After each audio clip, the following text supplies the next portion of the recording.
신뢰도 이론 두 번째, 신뢰도와 손님 안내법. 이번에는 손님 안내법에 어떻게 신뢰도 이론을 적용할 수 있는지에 대해서 이야기를 해보겠습니다. 지난 편에서 신뢰도 이론에 대해서 소개를 하면서 신뢰도 이론의 개념과 중요성, 그리고 매물에 적용하는 방법에 대해서 알려드렸는데, 혹시 못 보신 분들은 그걸 먼저 보셔야 이번 편이 이해가 더 쉬울 겁니다. 신뢰도 이론 1편에서 살짝 손님한테도 적용할 수 있다는 이야기를 살짝 꺼냈는데, 매물 개발이나 가격 관리를 할 때만 신뢰도 이론을 적용할 수 있는 건 아닙니다. 신뢰도 이론은 거의 모든 사람과 사람 사이의 관계에서 유효하게 적용이 가능하다고 할 수 있습니다. 참고로 신뢰도 이론을 어디서 배운 건 아니고 지금까지 여러가지 영업과 상가 중개를 하면서 깨달은 비교적 빠른 시일 안에 성과를 달성할 수 있게 만들어준 여러가지 개념들 중에 하나입니다. 아시는 분들은 아시겠지만 신뢰도 이론을 소개하기 이전에 통제의 개념에 대해서 이미 단기공부법에서 1차적으로 소개를 한 부분이 있고, 또 카페의 업브리핑에 대해서 설명을 할 때 통제의 개념을 살짝 소개를 해드렸습니다. 물론 일부분만 소개를 해드렸지만 아마 그 일부분만으로도 인사이트를 얻으신 분들이 계실 겁니다. 통제의 개념에 대해서는 앞으로 더 자세히 이야기를 할 기회가 있을 거라 생각합니다. 아무튼 이번에는 신뢰도 이론을 어떻게 안내할 때 적용을 할 수 있는가에 대해서 배워보겠습니다. 많은 분들께서 안내를 어떻게 해야 되나요? 이렇게 물어보십니다. 근데 사실 그 모든 걸 강의를 통해서 알려드리긴 정말로 어렵습니다. 다만 신뢰도 이론을 알고 있으면 이걸 적용해서 대략적인 큰 흐름은 잡을 수가 있습니다. 제가 질문 하나를 드리겠습니다. 우리가 고객과 처음으로 소통을 하게 되는 시점이 어딜까요? 바로 전화입니다. 이 전화 단계에서 신뢰도 이론을 모르고 있는 대다수의 사람들은 늘 고객에게 끌려다닙니다. 여보세요, 땡땡 광고에 보증금 5천짜리가 나와있던데 아직 있습니까? 예, 보증금 5천짜리 아직 있습니다. 거기 위치가 대충 어딥니까? 예, 땡땡 거리 쪽에 있습니다. 대충 이런 식으로 상담하시는 분들을 쉽게 볼 수 있습니다. 이렇게 상담하시면 안됩니다. 이렇게 상담을 하면 손님한테 질질질 끌려다니다가 손님이 물어보는 것 중에 하나만 마음에 안 들어도 손님은 그럼 이건 안되겠네요 하면서 가차없이 뚝 끊어버리기 일쑤입니다. 중개업을 무슨 물건 진열해놓고 파는 판매업이라고 착각을 하시면 시간만 까먹습니다. 반면에 전화 상담할 때 신뢰도 이론을 적용을 하면 여보세요, 땡땡 광고에 보증금 5천짜리 아직 있습니까? 예, 사장님 매물 아직 있습니다. 워낙 괜찮은 자리다 보니까 제가 직접 2달간 끈질기게 작업해서 드디어 어제 밤늦게 겨우 받아낸 따끈따끈한 매물입니다. 근데 무슨 업종을 하실 건가요, 사장님? 일부러 설명하려고 멘트를 인위적으로 만들어서 좀 부자연스러울 수도 있습니다.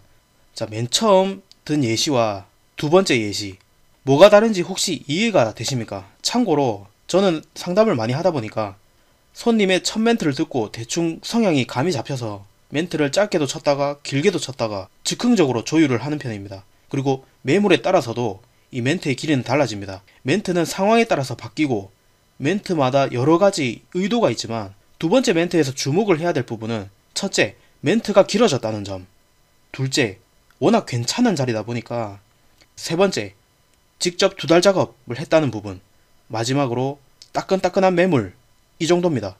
손님은 비록 매물이 있느냐 없느냐에 대해서만 물어봤지만 중개인은 있다 없다만 말하면 안됩니다. 두 번째 대화 형식이 익숙하지 않은 분들은 훈련을 별도로 하셔야 됩니다.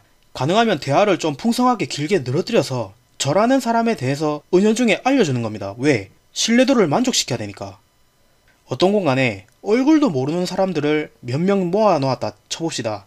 이 사람들 중에 딱 한 사람, 내가 의지해야 될 사람을 골라야 되는 상황이다. 그럼 짧게 단답식으로 대화를 나눠본 사람들보다는 아무래도 1분 1초라도 더 길게 이야기를 나눠본 사람, 즉 그 많은 사람들 중에 내가 조금이라도 상대방에 대해서 더 잘 알고 있는, 티끌만큼이라도 상대에 대한 정보를 조금이라도 더 많이 알고 있는 사람을 선택을 합니다.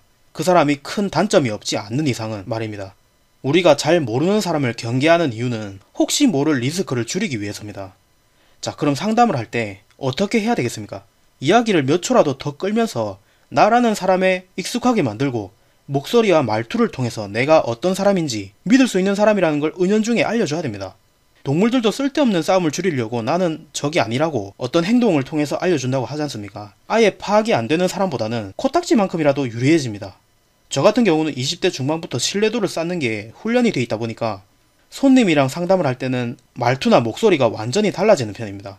짧은 시간에 임팩트 있게 사람들이 신뢰를 하게끔 만드는 자기만의 말투나 목소리를 훈련을 통해서 만드는 거는 시간이 좀 오래 걸릴 수도 있습니다. 근데 이게 가능해지면 굳이 앞에 예시를 든 것처럼 길게 이야기를 하지 않아도, 그리고 몇 마디 안 해도 자연스럽게 고객이 나를 신뢰하게 되고 상황이 내가 원했던 대로 술술 진행되는 신기한 경험을 하게 되실 겁니다. 실제로 저는 통화를 할 때 고객들이 이상하게 목소리가 신뢰감이 간다는 이야기를 많이 들었습니다. 이 목소리도 첫인상이거든요. 가끔 영업하는 사람들 중에 말투가 무슨 2000년도 콜센터 사람들처럼 네네 안녕하십니까 이런 식으로 높낮이도 없고 로봇 같은 말투의 사람들이 있어요. 이 사람들은 습관이 잘못된 겁니다. 제가 어떻게 훈련했는지 기회가 되면 알려드리겠습니다. 어쨌든 직접 2달 작업을 했다는 이 부분은 와, 이 사람 끈질긴 사람이구나. 내가 찾는 조건의 매물도 이렇게 열심히 찾아주지 않을까? 다른 중개인들보다 열심히 일하는 것 같으니까 좋은 매물이 더 많지 않을까 하는 묘한 기대를 무의식적으로 하게 됩니다. 이게 결국 일단 이 사람은 성실하구나, 믿음직한 사람이구나, 이걸 인식시키는 첫 번째 덫입니다. 성실과 신뢰라는 이미지는 거의 종이 한 장 차이라고 생각해도 무방합니다. 우리는 앞으로 전화 상담하는 동안 계속해서 나는 신뢰해도 되는 사람이다 라는 것을 심어줄 수 있도록 교묘하게 덫을 설치하고 어필을 해야 됩니다. 일단 일정 수준까지 신뢰도를 빠르게 쌓는 게 가장 기본입니다. 왜 전화 상담을 할 때 필사적으로 신뢰도를 쌓아야 되냐면, 매물주와 마찬가지로 손님들도 전화통화 단계에서 우리를 신뢰하지 않으면 자기 정보를 제대로 오픈을 해주지 않습니다. 예산을 대폭 줄여서 부르거나, 어떤 손님은 무슨 업종 할 거냐는 질문에 그냥 네일샵을 할 거라고 말을 하면 될 것 같다가 그냥 뭐 미용이요, 아니면 그걸 꼭 말해줘야 돼요? 이러는 사람들도 있습니다. 상담을 하면서 우리는 상대방이 우리를 신뢰하고 있는지 아니면 아직 다소 부족한지를 정보 오픈 수준에 따라서 비교적 정확하게 판단을 할 수가 있습니다. 만약 상대방이 세부적으로 업종을 이야기한다, 예를 들어서 휴게 음식점에 해당되는 업종이라면 우리를 신뢰할 경우에 그 사람은 메뉴를 좀 자세히 오픈을 합니다. 아, 중개사님, 저는 샌드위치 가게를 할 건데 이 샌드위치 안에 뭐 들어가고 이런 식으로 별로 물어보지도 않은 것들을 계속 이야기를 하기도 합니다. 신뢰도 이론을 알고 있는 상태에서 계속 상담을 하다 보면 전화 상담 단계에서 아, 이 손님이 나를 어느 정도 신뢰하고 있구나, 이게 나중에는 감이 좀 정확하게 옵니다. 그렇다면 전화 상담할 때 신뢰도는 어디까지 쌓는 걸 목적으로 둬야 될까요? 많이 쌓을수록 좋겠지만 전화 상담하는 동안 우리가 달성해야 되는 신뢰도 수준을 딱 정해드리면 바로 미팅 약속입니다. 전화 상담 단계에서 이렇게 치밀하게 작업을 하는 목적은 뭐다? 만나기 위해서입니다. 여러분들 중에 아마 언제 몇 시에 어디서 만나기로 전화로 약속을 다 해놓고는 막상 만날 시간이 됐는데 감감무소식에 전화해봐도 받지도 않는 손님들 많이 보셨을 겁니다. 상황에 따라서 이유가 달라질 수는 있겠지만 그 손님이 만약에 진짜 손님이라면 대부분은 전화 상담 단계에서 신뢰도를 어중간하게 쌓았기 때문에 일어나는 일입니다. 아무튼 어찌저찌 해서 손님이 약속 시간에 나를 만나러 나왔다. 어떻게 해야 되겠습니까? 만났으니까 헤어지기 전까지 최대한 신뢰도를 높여야 됩니다. 전화보다 만나서 작업하는 게 효과적인 게 표정이나 제스처를 읽을 수가 있으니까 작업하기가 쉽습니다. 만났으면 아예 못을 박아야 됩니다. 정말 많은 분들이 이 첫 만남은 그냥 간보는 시간이다, 손님은 3번째 만났을 때 클로징한다, 이런 쓸데없는 이야기를 하는데 이게 무슨 의미인지도 모르고 그냥 따라하니까 계약이 안 되는 겁니다. 3번 만나는 건 시간 낭비입니다. 널널한 사람들이나 그렇게 작업을 하고요. 제가 지난 편에서 신뢰도 이론을 소개하면서 강조한 게 있죠. 신뢰도 점수를 쌓는데 걸리는 시간은 본인 노하우에 따라서 얼마든지 앞당길 수 있습니다. 사람이 사람을 신뢰하는데 걸리는 시간은 누가 작업하느냐에 따라서 임팩트 있게 10초가 될 수도 있고 10분이 될 수도 있고 몇 주에서 몇 달이 될 수도 있습니다. 영업할 때든 중개를 할 때든 꼭 이런 분들이 계신데 한 10번 만나서 겨우 계약 성사시켰다 이러면서 자랑스러워 하십니다. 그게 엄청나게 큰 계약이라면 인정을 합니다. 근데 보통의 경우라면 이거는 자랑스러워 할 일이 아닙니다. 그만큼 시간을 낭비했다는 거거든요. 제가 처음 만난 손님한테 매물 한두 개 달랑 보여주고 계약금 받는 일이 많다고, 클로징 되는 일이 많다고 친한 지인들한테 이야기를 하면 어떻게 그렇게 자주 되냐고 많이 물어봅니다. 저는 그냥 운이 좋았다고 말을 하지 그때는 이런 거 안 알려줬습니다. 이 이론을 모르고 작업하는 사람들은 운의 작용이 많다 보니까 보면 계약이 계속 들쑥날쑥합니다. 다른 사람들처럼 아무런 기준도 없이 전화 상담을 하면 전화를 끊고 나서 나중에 다시 전화해 볼 때가 있지 않습니까? 그럼 전화도 잘 안 받습니다. 신뢰할 수 있는 사람이라는 것만 어필하는 데 성공해도 만남은 성사되지 않았다 하더라도 나중에 전화를 걸면 전화는 잘 받아줍니다. 다짜고짜 매물 팔려고 달려들면 안 됩니다. 손님이 신뢰하지 않은 상태에서 팔려고 달려드는 거는 한마디로 강매를 하는 거랑 다를 게 없습니다. 손님은 매물도 정확하게 잘 모르는 상태고 물건을 소개해주는 사람에 대한 신뢰도도 제대로 형성되어 있지 않은 상태에서 매물 완전 좋습니다. 자리 완전 좋아요. 이런 이상한 이야기를 늘어나봤자 안 믿습니다. 아, 이 중개인은 좀 아니네, 좀 난리네, 이렇게 빠르게 결론 내려버리고 끊으려고 합니다.